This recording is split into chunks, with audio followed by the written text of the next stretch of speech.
I always tell her that, and I always say that to everyone sa tuwing pag-uusapan namin kung saan ako galing, paano ako lumaki, at paano ako nagsimula.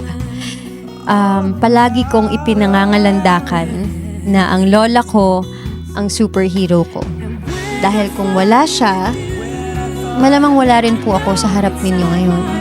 Malamang wala rin po ako sa kinaroroonan ko at hindi ako kung sino si Bianca ngayon. You are the one that I've been searching for.